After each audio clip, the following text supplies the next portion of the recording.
All right, I think we're live. Hello and welcome everybody to today's workshop. My name is Jason Hamilton. I'm a certified financial planner and the founder of Keep It Simple Financial Planning.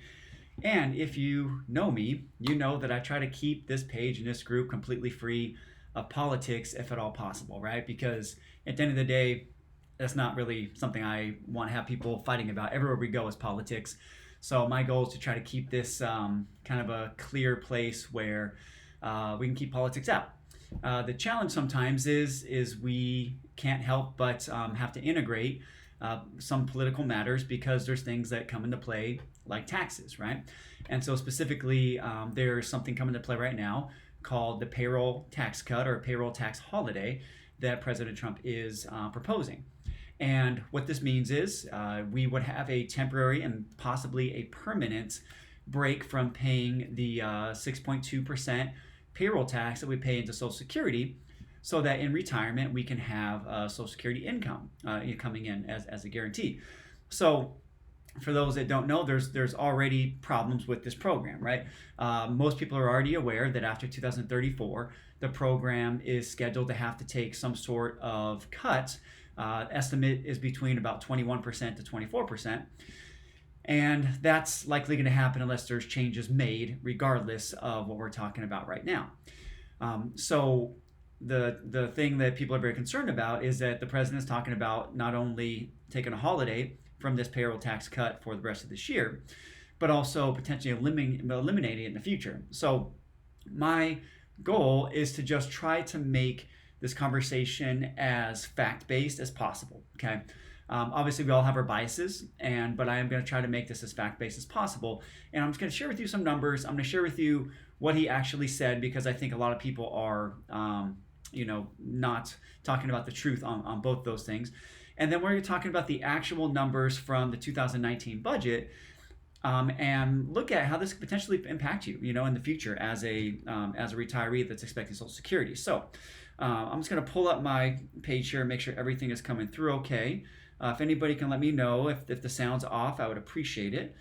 But I think we should be hopefully good. So if anybody can let me know if the sound is off, just let me know, please. I'd appreciate it. Okay, so I think we're in good shape. All right, so let's talk about this a little bit, okay? So for those that are just getting on, we're going to be talking about the payroll tax cut and exactly what the president said about it, okay? So what we're going to do is we're going to start with a couple things here. We're going to talk about a video here of exactly what he said, okay? So I'm hoping that this doesn't get me kicked off Facebook completely. I'm going to do my best to hope that it works out, but you never know what could happen. So if I get kicked off, we'll see what happens. So, but I want to talk about exactly what he said first, because I want to get us all on the same page. This is really important. Okay, so it's a very short clip here, and then we'll talk about some of the budget things. I'm gonna pause myself for just a moment. When we win the election, when I win the election, I'm going to completely and totally forgive all deferred payroll taxes, without in any way, shape, or form hurting Social Security. That money is going to come from the general fund.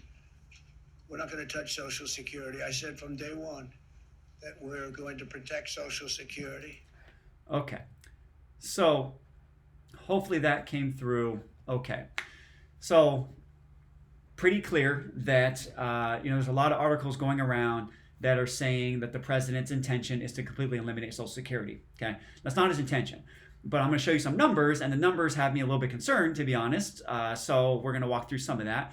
But I want to get us all on the same page that the president's goal is not to completely eliminate Social Security. Okay, so a couple challenges. So if we take the payroll tax holiday, I was doing some research on this today, and what it looks like is our fiscal year ends in October. Okay, so for the year of 2020, this payroll tax holiday that will need to be reimbursed if it is forgiven will be about $100 billion, okay? So it seems like a lot of money, but it seems like we're just throwing around billions like it's nothing these days. So to me, I'm not that worried about that. The challenge is that, this is a payroll tax holiday. So there is the potential that it may need to be paid back, right, at some point. So this is the concern that's up in the air right now. Again, if Trump gets elected, then he said he's going to eliminate it. If Biden gets elected, it's not as clear. I highly doubt that you would see Biden not forgive this and make everybody pay it back, especially with all the additional money the Democratic side is asking for, for additional funding, which is why the new stimulus bill is being held up. So I can't see them, making everybody pay this back. It's $100 billion. I don't know. Okay, so this again, I'm trying to not be political here, but I don't think either one will make them pay back this particular holiday. The bigger concern is the long term. Okay, so I need to talk you through some of these numbers here for the long term. Okay, because I think this is actually really important. So I'm going to talk about spending a little bit here and what we currently spend on as a country. Okay, so this infographic, you can actually find it if you go to cbo.gov. It's the Congressional Budget Office, and you can find this there if you want to look at this yourself, because actually it's pretty interesting. You can click on some of these things and learn more about revenues and more about discretionary spending. But what I want to first start with is how much we allocate to these different programs, so then we can also take a look at what would be the impact of cutting it and then kind of where we're already at. Okay, so currently we are spending about $1 trillion on Social Security. Okay, so this is money that goes out every month to all the people that are in retirement that are on Social Security. Okay, we also pay out another $644 billion that goes to Medicare. Okay, and then on top of that we have Medicaid 409. I couldn't find exactly where that comes from, but I don't think it does not come from the same budget. I don't believe. So I believe if you're not aware, you pay in out of your paychecks 6.2% to Social Security and 1.45% to the Medicare fund. Okay, both you as a worker, if you're W-2, and your employer pay the same amount. So if you are self-employed, you will pay the total, which is 7.65 plus 7.65, so that's 15.3% of your money, of all your earnings up to 137,700 goes to this fund, and then the Social Security stops at that amount, and then Medicare continues that. There's no limit on that. And then beyond $200,000 of income for singles and $250,000 of income for married couples, an additional 0.9% is charged to Medicare. Okay, so this is where this money goes, and it technically goes into a separate fund that is, basically sectioned off. And there's been times in history, back in Reagan's days, when I tried to move this together. There's been rumors in the past where this fund has been raided. Do some research on that. That's not true. There has been money borrowed from it, but then that money is paid back with interest, and it's about 2.7% interest, which actually helps the fund out. So, it actually, kind of helps the fund to have that money borrowed in the past. Again, that's a whole separate issue. Okay. So I'm going to talk about this green graph here. Actually, the numbers aren't showing here. I don't know why they did it this way, where you can see the 1 trillion here and the Medicare here at 644 billion, but on this one you can't. So I have another screen here that we're going to look at. So let's make this a little bit bigger. Okay. So as we talked about, the cost of Social Security is 1 trillion, and the cost of Medicare is 644 billion. Okay. So you have to look at what we bring in. Okay. So our payroll taxes are only bringing in 1.2 trillion. Okay. So if we're only bringing in 1.2 trillion and we're spending 1.644 billion, we're already basically on a sinking ship. Okay. So this is why, we have this fund, again, based on last research I saw, it's about $2.9 trillion that we have there. And it's expected to last until about 2034, which at that point there need to be a decrease. So no matter what, we're on a sinking ship. Okay, this is the challenge with this current situation, is no matter what, we're on a sinking ship. Okay, so just if you're not aware, okay, if you are bringing in less money than you're spending, then you have what's called a deficit. Okay, so if you're looking at your personal finances and you are bringing in less money than you're spending, most people do that through something like a credit card, for example, right? So if you have credit card debt, that tells me you're probably bringing in less money than you're spending. Similar thing, okay? The good thing is we're not at like 20+% interest rates with the government, but it's still not a good thing to have a deficit, okay? So deficits are something we do need to be cognizant of, and everybody knows that we're running a deficit, currently. So I think I have let me go back to this here. I have a current screen of what we're actually looking at here. Okay, so this is a recent history of our federal deficit. So for 2019, we were running a $984 billion deficit. Okay, we've seen this increase in recent times. But back, from 07 to 08, it was about 500 billion. And then we hit 2009, which, President Obama was elected then. And of course, we were recovering from, the Great Depression, or whatever you want to call it, the 2008-2009 crisis. And we had a federal deficit of up to almost 1.5 trillion. Then that did go down over time, got that back down here to under a trillion. Back, I guess this would be 9, 10, 11, 12, 13. 2013, got the deficit down, and then it's been increasing since. Okay, so I want to bring this into the picture, because we have to look at the scheme of things, where it's like, a lot of times there's, I don't know, you want to look at history, right? And again, trying to be impartial, like 984 billion is not good, obviously, but it's not like the 1.5 trillion we were facing before. The thing that this doesn't include is 2020, okay? So we've added a couple trillion on top of this in 2020 of additional spending. So 2020 is probably going to be a mess, okay? So, there's some things here that we're in really uncharted territory right now. We're in very much so uncharted territory, where we've never really been in this situation quite like this, okay? I was listening to Warren Buffett talk about what his thoughts are on the market and kind of the overall picture right now. And even himself and his partner, Charlie Munger, who's 96 years old, are really perplexed on what to expect this next, 5 or 10 years, okay? We've never really had interest rates this low, right? So when you look at things like safe return, normally we'd be looking at things like treasury bonds, or, even other sort of safe bonds that could pay us maybe 2, 3, 4, 5%. That's not going to be the case going forward, right? So if you're looking at your guaranteed money paying you like maybe 0.8%, 0.4%, just look at some of the online banks like the Allies of the world, who are kind of the highest paying. I think they just had a recent decrease that they dropped down to, I believe, like about 0.8%. So this is going to be a very challenging time if you are in or near retirement, and you're expecting to have, something like the old 4% rule that was established back in, I believe, the early 90s. Because that 4% rule was based on a portfolio looking back 50 years of 50% US bonds and 50% US stocks, right? And it generated a, safe withdrawal rate of 4% over 30 years. Well, bonds back in those days were paying in the neighborhood of more like 4%. And so if bonds are not paying 4%, then a 4% rule may not be quite as safe as it used to be.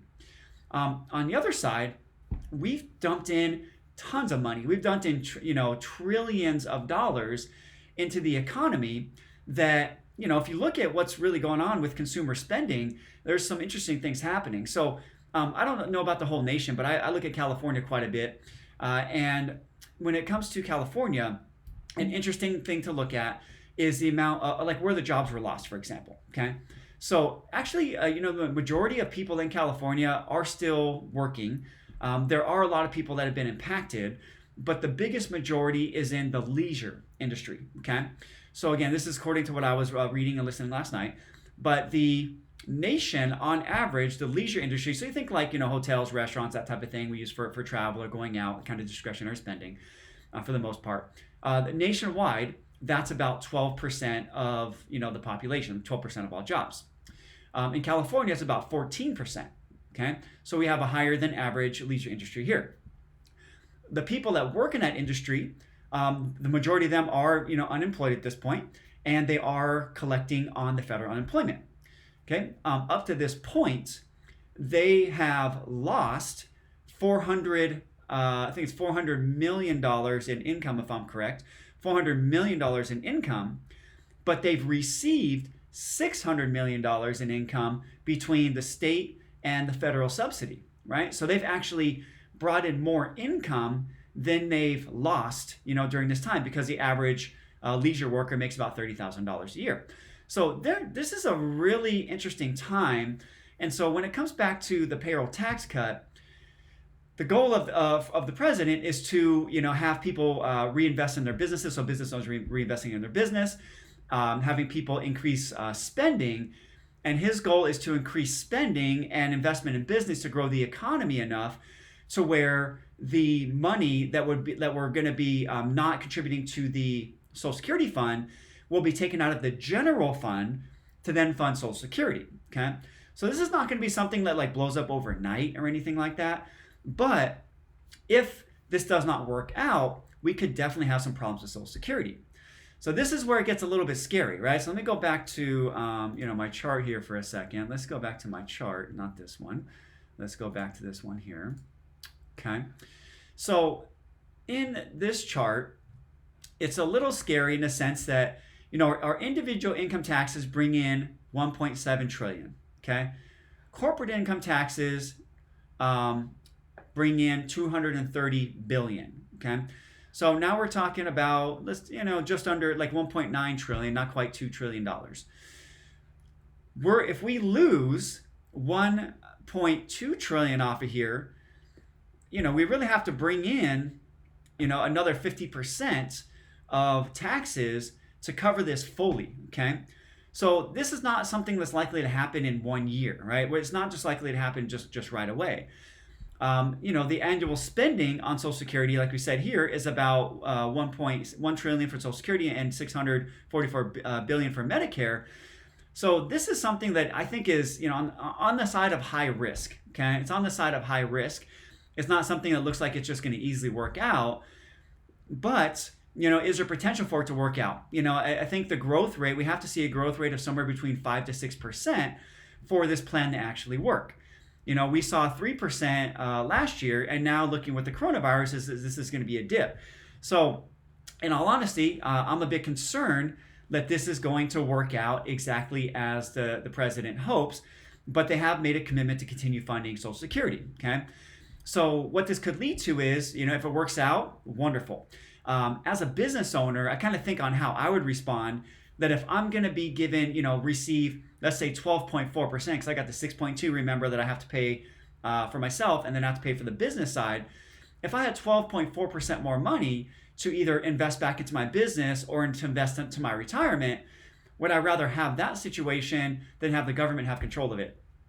I personally probably would, but I would consider myself fiscally responsible, right? Where I would save or invest the money. The majority of the population is not fiscally responsible, right? This is why we have to have these programs in place to guarantee some sort of basic income for people, through Social Security and their basic health care, so that people can be taken care of for the long term. So, I'm a little bit concerned, to be honest with you. I'm a little bit concerned. I love the idea.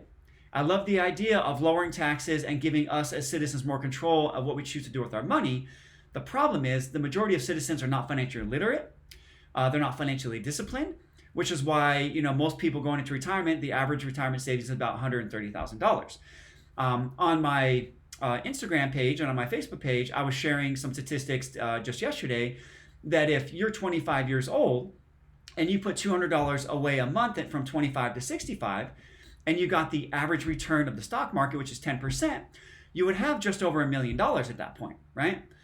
But the average person does not put away $200 a month for their whole life. And so this is why the average savings is so low. So, in a perfect world, this sounds great, but there's some real numbers here that are concerning, okay? Kind of going to another side of the spectrum, not looking at the basic numbers and what we're currently looking at today, we are also coming onto an age of significant automation, okay? It's probably going to take another 10 or 15 years to see things like full automation really coming into play, and there's going to be a shift of jobs. So the thing that, you might have heard of the presidential candidate named Andrew Yang, he's really passionate about a concept called UBI, Universal Basic Income, where we give everybody, let's say $1,000 or $2,000 a month to spend as they please, and that would just, apparently from his eyes would kind of help poverty. There's challenges to both of this because this has been tried in certain areas, and in most times it's actually failed because our psyche is incentivized by doing extra work for extra reward. If we're just given things, then sometimes we can get stagnant and end up just sitting around and not increasing our production. So very big challenge here. But down the road, probably 10, 15, or 20 years, UBI is probably going to have to be a thing because of how much automation comes. We don't know. So basically my summary of this particular move is that it is quite risky, okay? So if I were you, okay, and this is what I'm doing for myself and my clients, I would be taking into account, my retirement planning, that if we at some point had to go to Social Security having to fund itself, like if we went back to the normal payroll tax, we can fund about 79% of what people are expected to get today. I would be running my numbers with a 20%, maybe 21% cut to see exactly what your retirement prospects will look like if you were to lose 20 to 21% cut in the future. That's the conservative way to look at it, okay? And I prefer to be conservative when it comes to long-range planning because I think that's smarter than hoping for the best, okay? If it works out, then that's great. My advice to you is that if we do receive this cut, then I would not, I would do a couple things. I personally would invest the money. If you can get an extra 6.2% and put that in your retirement account, I personally think that's the smartest thing to do. If you're a business owner, I would consider investing it back into your business. You're going to have 12.4%. I personally will invest it back into my business because in my investment returns in the market, I'm going to get somewhere between 8 and 12% on average. In my business, if I spend $1, I can usually get back $3 to $5 very easily, sometimes up to $9, depending on what I'm spending on. So I would probably reinvest it back into my business. I personally would like to have control of that, but again, I consider myself fiscally responsible. For the general population, I'm not so sure if this is going to be a good move. But I don't think the attack saying that President Trump wants to end Social Security and eliminate your benefit is fair. But I also don't know if this idea is the right idea, okay? But they are committing to paying it from the general fund. Technically, they'd have to come out of pocket about just over $1 billion per year to cover this. So, what's another $1 billion a year, right? Kind of scary, right? It's not really a trillion, okay? They're gonna have to come out of pocket $1 trillion per year. With when we're looking at these stimulus talks right now, the House side or the Democratic side wants $3 trillion additional current stimulus. The Republican side wants $1 trillion current stimulus. So if they can just take an extra $2 trillion of stimulus and not really think about it, I don't know. This whole thing is just it's just getting way out of control, and I don't know what's going to happen at some point, but it is a little bit scary. So the thing is, depending where your money's at, the less you can rely on Social Security, the better. Okay, so that means you're going to have to be a smarter investor. You're going to have to. There's a lot of people I know that I talk to that just have so much of their money sitting in cash or cash equivalents, earning absolutely nothing. You're going to have to get some of these dollars activated, folks. You're going to have to do some of this, invest some of this money into the market, even though it's a little bit scary, so that you can get better than that 0.4, 0.8% return, because you're going to get eaten away by inflation. And if we get a cut in Social Security at some point, that's just going to be a really, really drastic, impact to your long-term financial planning. So again, I personally, if I was you, I would be mapping out a plan saying, well, what would happen if I had to face a 20% cuts at some point in Social Security? Of course, it can map out if it's better, but I think long-range planning is better to be conservative. Let's see how it goes. But currently, right now, it looks like this cut, the money's going to have to come from somewhere, and we may see an increase in our deficit before we see the deficit go back down from the expected growth that is planning to come based on the increased business investment and increased cash flow to consumers that can then be spent on consumer goods, which ideally should bring up the economy. Okay, so that's kind of where it's at. Hopefully this was helpful for you. Again, I don't think there's a perfect answer to any of this, because no matter what, if we don't change anything, Social Security is gonna, the trust fund's gonna run out by 2034, and we're basically just kicking down the can down the road. So we have a couple choices, which is to raise taxes, decrease benefits, or try, something like increasing the production of the economy, which would then generate more tax revenue to the general fund, which that general fund can then be used to supplement Social Security.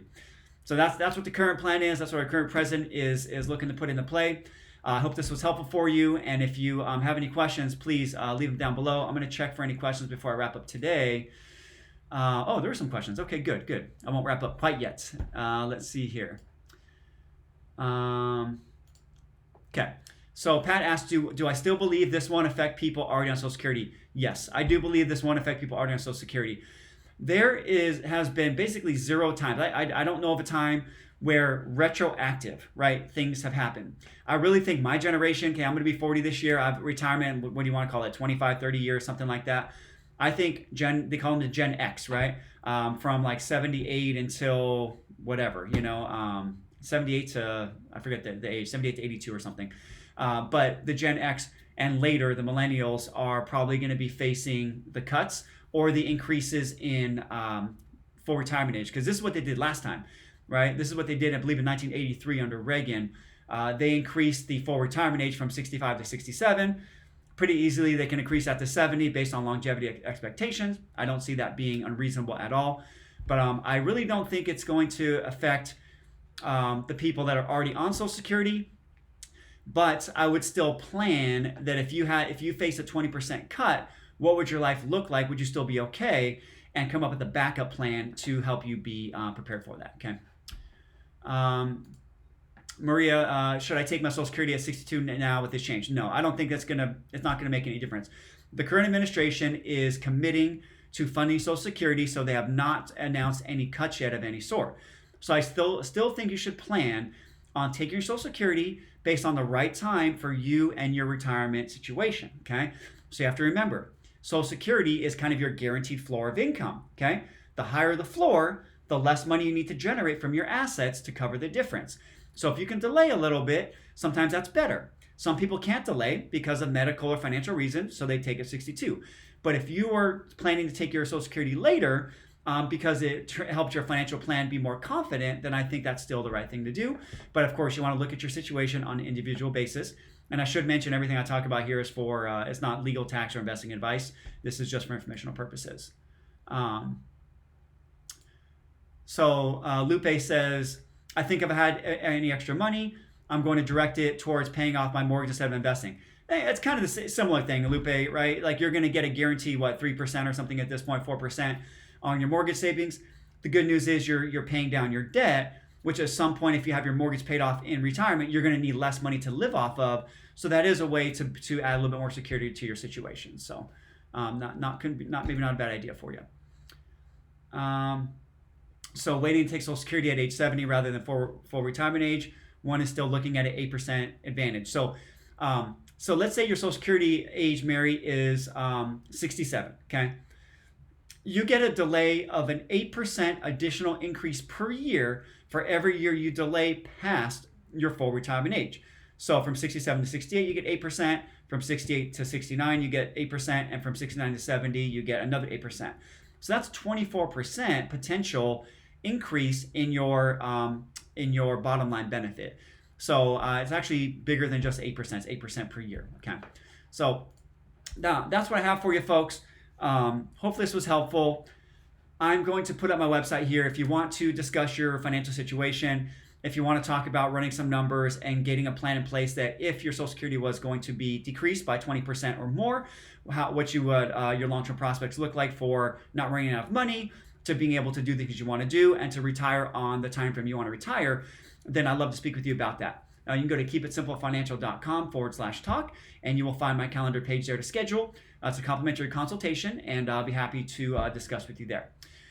I'll also put the link down below in the comments. So that's what I have for you today. Hopefully this was insightful. Hopefully it was helpful. Hopefully I didn't completely freak you out. I'm really trying to bring things back to reality, because as I was searching and trying to do research on this, you can see the media, like kind of the left side media was like completely bashing this proposal, and then the right side media was trying to be supportive, and they put their little points in that it could hurt Social Security in the long run. So I'm trying to be as balanced as I can, okay? And I try to stay away from political issues, but I think this is a direct impact to the retiree market, which is who our primary market is that we serve.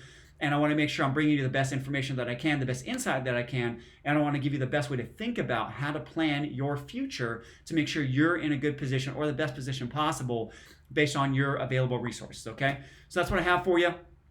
You folks have a wonderful afternoon. Have a great Sunday. I really appreciate you watching. Thank you so much for tuning in, and you have a great week, okay? We'll talk to you soon. Bye-bye now.